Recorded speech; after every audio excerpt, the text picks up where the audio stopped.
Hello. So, this is my last short story that I have written, the short stories.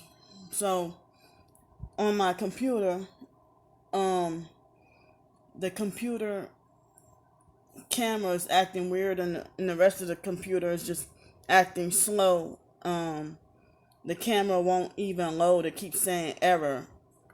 Um I need like another external hard drive so bad to be able to save my important documents and stuff. So this short story is called The Brunch Date Dream. If you would kindly consider donating to help a single 36-year-old, now I'm 37-year-old female survive and stay off the streets, it would be greatly appreciated. You are under no obligation to donate any money, but thank you if you do. Also, please spread awareness of my books and share. Thank you. Well, I put them into stories on YouTube now. So here's the story called The Brunch Date Dream. One Thursday evening, a 57-year-old homeless man. One Thursday evening, a 57-year-old homeless man nicknamed Booger was flying signs on the streets of Brooklyn, New York, and Flatbush near the subway station by the junction. He was hungry and hadn't eaten in 5 days. It's snowy and he doesn't want to go to the shelters because of how prison-like and brutal they are. Exploitative prison scam cults. Excuse me. He felt like I don't feel like I want religion pushed on me today. Not today. So when Booger sees Lacey walking with some Chinese food, he said, "Hey baby, I sure think you're a fine woman. Sweet as the cream of a donut. Are you sweet enough to share your meal with the homeless man? Can I at least get a date with you?" And he had snot dripping from both sides of his nose. Excuse me. Lacey was turned off and said, "Ew, I'm in a rush. I gotta go before I miss my train." And then she ran off. He felt hurt. Then Pastor True Win walks up and says, "God bless you," and hands a gospel tract. I don't really think there's many Vietnamese in New York, but this fiction story does.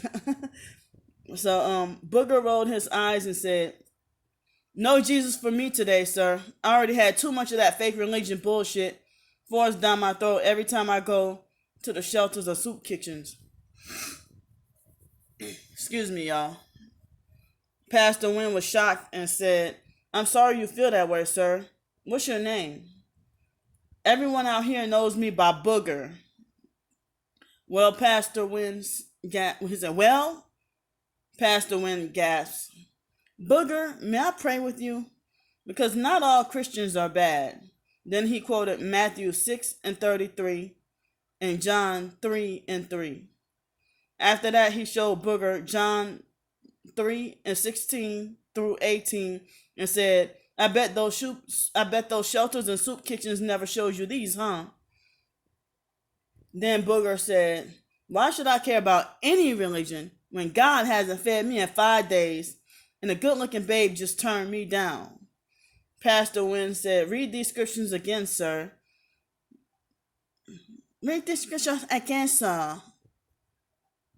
Then they read those scriptures together and prayed together, and Booger accepted Jesus as his Lord and Savior.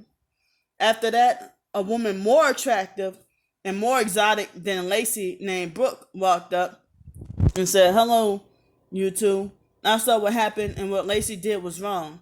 How about you and I, Booger, have a brunch date on Saturday and we can all go together for food and Bible study? It's on me." Then Booger said, "Praise the Lord. Now I have a hot babe to treat me to a decent meal." Pastor Wynn said, your life and soul are more important than a hot babe. Booger put his head down and said, "You know what, Pastor Win, you're right." So I mean, Pastor Win in the Vietnamese Asian accent would be like, your life is so more important than a hot babe." So then Booger put his head down and said, "You know what, Pastor Win, you're right." And then shortly before Booger woke up out of his nap, before the rude librarian kicked his desk, he woke up in real life and realized that it was just a dream. And the librarian said, "You can't sleep here. You can't," like the New York accent, "You can't sleep here. No, you can't sleep here." You know, the New Yorkers, they say here. In New Orleans, people, they say here. The Cajun French white people on the West Bank, they say here. But in New York, they say here, but they sound kind of similar.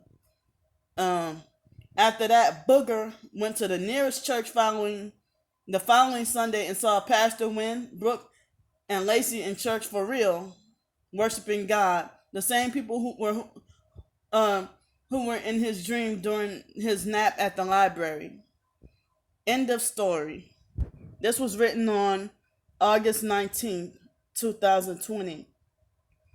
So this is the last short story that I wrote. Well, it's not the last that I wrote, but this is the last one that I'm reading. But this is like maybe the second short. Is it the second? Come on. So it's the second one I wrote, but this is the last one I just read here on YouTube. But thanks for listening, and thanks for the support, and I hope y'all learned something. I love y'all, and bye-bye.